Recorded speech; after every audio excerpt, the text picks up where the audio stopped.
তুমি কি সারাদিন ঘরে ফালতুই বসে থাকো? মানে তোমার কি টাইমটা কিভাবে কেটে যায় তুমি বুঝতে পারো না? যেমন ফোন, যেমন সারাদিন ফোন দেখে তুমি বুঝতে পারো না যেমন কখন টাইমটি শেষ হয়ে গেল বা কখন দিন থেকে বিকাল হয়ে গেল। তুমি কি দিনে 10 থেকে 12 ঘন্টার বেশি ফোন দেখে ফেলছো?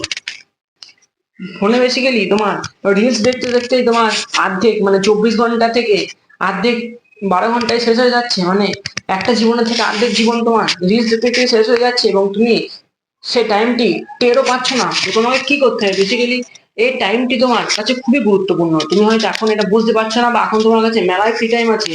যে যে কোনো কাজ শুরু করার আগে সবার কাছে নানান ফ্রি টাইম থাকে, কারণ তখন ওই কাজের মূল পয়েন্ট তারা পৌঁছাতে পারে না। তো তুমি এই পয়েন্টটিকে মাথায় রাখো, যে পয়েন্ট আমি বললাম, এবং কাজ শুরু করো। বলতে গেলে বেসিক্যালি তুমি টাইম পাস করাটা বন্ধ করো। তুমি জানো, তুমি নিজেও জানো তুমি কতটা টাইম পাস করছো দিনে ফোনের পেছনে। বা আর একটা পয়েন্ট হবে যে তুমি কোনো বৃষ্টির জন্য ফেঁসে পড়েছো বাড়ির মধ্যে, যে 2 থেকে 3 দিন সারাদিন বৃষ্টি হয়েই চলেছে, এবং তুমি কি করবে তুমি ঠিক করতে পারছো না, এবং সেই হিসাবে তুমি ঠিক করতে পারছো না ভেবে ভেবে সারাদিনটি কেটে যাচ্ছে তোমার, সেই হিসাবে ফোন দেখে দেখে কেটে যাচ্ছে। তো এই কাজটি করা তুমি বন্ধ করো, এটাও টাইম পাসের মধ্যেই পড়ে। তো বেসিক্যালি তুমি যদি এই ফোনটিকে একটু সাইডে রেখে একটু চিন্তা ভাবনা করো, তাহলে বুঝতে পারবে যে আমি কত বড় ভুলটা করছিলাম বা করেছি।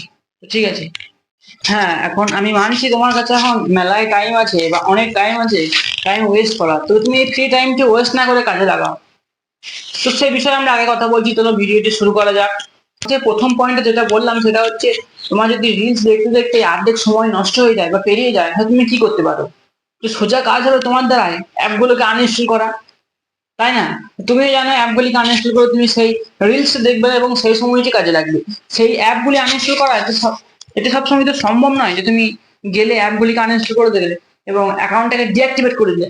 তুমি হয়তো আর কিছুদিন পর, 1 দিন বা 2 দিন পর আবার সেই পর্যায়ে ফিরে যাবে, কেননা তোমার তো কিছু কিছু তো চাই একটা টাইম পাস করার জন্য। তো তুমি কি করতে পারো এই সময়?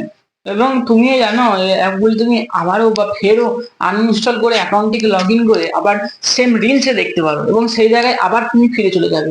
তো তুমি কি করতে হবে? হয় প্রথম কাজ, একটু কমাতে হবে কাজটিকে, যে কাজটি তুমি করছো সেই কাজটি একটু কমানোর চেষ্টা করো। মানে তুমি 10 ঘন্টা দেখো সেই জায়গায় 5 ঘন্টা দেখো, কিংবা 6 ঘন্টা, এরকম মানে হাফ করো। এবং যেই হাফ টাইমটি তোমার থাকবে সেই টাইমটা তুমি অন্য কাজে লাগাও। যেমন ওয়ার্কআউট করো, তারপরে পডকাস্ট দেখতে পারো, বা স্পোর্টসে কোনো খেলা দেখতে পারো, এসব কাজ করতে পারো। তবে হ্যাঁ, এগুলো শর্ট ফর্মে দেখো না, এগুলি লং ফর্মে দেখো। মানে এগুলি মানছি এগুলি রিলস দেখার মতনই, কিন্তু এগুলি শর্ট ফর্মে দেখো না, লং ফর্মে দেখো। তো তোমার ওয়াচ টাইম বাড়লেও তুমি কিছু নলেজ পাবে এইগুলি জানার থেকে। নানান ধরনের পডকাস্ট শুনতে পারো, জ্ঞানের যে সমস্ত কবিতাগুলি বা নানান ধরনের লেখাগুলি তোমরা পড়তে পারো, লেখাগুলো তোমরা পড়তে পারো, অনুসরণ করতে পারো, কিছু শিখতে পারো। বেসিক্যালি নতুন কথা, বেসিক্যালি মেন কথা হচ্ছে তোমরা যদি এই ফাঁকা টাইমটি কাজে লাগিয়ে কিছু শিখে নিতে পারো।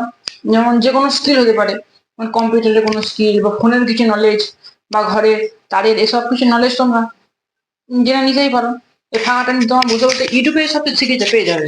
এগুলি আস্তে আস্তে শুরু করো, দেখবে তোমার ওয়াচ টাইম বা ফোনের নেশাটি একবারে কিল হয়েছে। একটা কথা মনে রাখবে, এই জেনারেশন সব থেকে কষ্টকর এবং গুরুত্বপূর্ণ ও জিনিস হলো ফোন। এটাই আমাদের জেনারেশন খুবই খারাপ জিনিস, এবং এটির মাধ্যমে আমরা নষ্ট হয়ে পড়ছি। একের পর এক তোমরা দেখতেই চলেছো কিরকম কাণ্ড হচ্ছে সব জায়গাতেই। ফোনের নানান ধরনের গেম থেকে কেউ কাউকে খুনও করে দিচ্ছে, মারামারি তো লেগে গেছে দিন পর দিন। তো এই নেশা থেকে তুমি বেসিক্যালি খুবই সহজে বেরিয়ে যেতে পারবে, যেগুলো তোমার আগে বললাম। একটা কথা মনে রাখবে, যে টাইম তুমি এখন বলছো যে আমার ফ্রি টাইম বা ফ্রি টাইম আমি কি করবো, তাই টাইম পাস করছি। তো এই টাইম পাসটি এখন তুমি করছো ঠিক আছে, কিন্তু পরে এই টাইমটি তোমার আর খুবই কাজে লাগবে। তখন মনে করবে যে হ্যাঁ, এই টাইম তুমি কাজে লাগাতাম, যদি কোনো নতুন স্কিল শিখে নিতাম তাহলে আমার এই কাজটি এখন করতে হতো না। তো বেসিক্যালি তুমি তাই করো, নতুন স্কিল শেখো, এবং ফাঁকা টাইমে একটু বাইরে বেরো। মানে তোমার যদি রিলস দেখতেই হয়, তো একটু রাস্তায় যাও এবং রাস্তায় হাঁটতে হাঁটতে রিলস দেখো, দেখবে তোমার রিলস দেখাটা অভ্যাসটা একবারে কমে আসছে। তো বেসিক্যালি এই কাজগুলি করো, এই কাজগুলি তোমার প্রথম স্টেপ বলতে পারো। সেকেন্ড স্টেপে যাওয়ার আগে তুমি এই কাজগুলি শেষ করো এবং আমার কমেন্টে জানাও, আমি সেকেন্ড স্টেপ নিয়ে আসবো। হ্যাঁ, তবে এই টাইমে বসে ঘরে বসে কাটিয়ে দিলে হবে না। ঘরের নানান কাজ বা কলেজে নানান কাজ তুমি করতে পারো। যে হিসাবে তুমি ঘরে বসে থাকছো, সেই দিনটা তুমি কলেজ চলে যাও। বা কোনো স্কুলে চলে যাও বা কোনো স্কিল শেখো। বেসিক্যালি মেন কথা বলতে গেলে যেটা তোমার কাজে লাগবে শিওর তুমি জানো, তুমি নিজেও জানো স্কিলটি শিখলে আমার ভবিষ্যতে কাজে লাগবে, তো তুমি সেই কাজটি ফেলে না রেখে সেই কাজটি করে নাও। এটাই তোমার এডিকশনকে একদম নষ্ট করে দেবে এবং তোমাকে টাইমের মূল্যটা বুঝিয়ে দেবে। তো এই ছিল ভিডিও, আশা করি ভিডিও থেকে তোমরা কিছু নলেজ বা ইনফরমেশন পেয়েছো। যদি ভিডিওতে পছন্দ হয়ে থাকে তাহলে লাইক, কমেন্ট আর শেয়ার করে দিও। চলো, গুড বাই।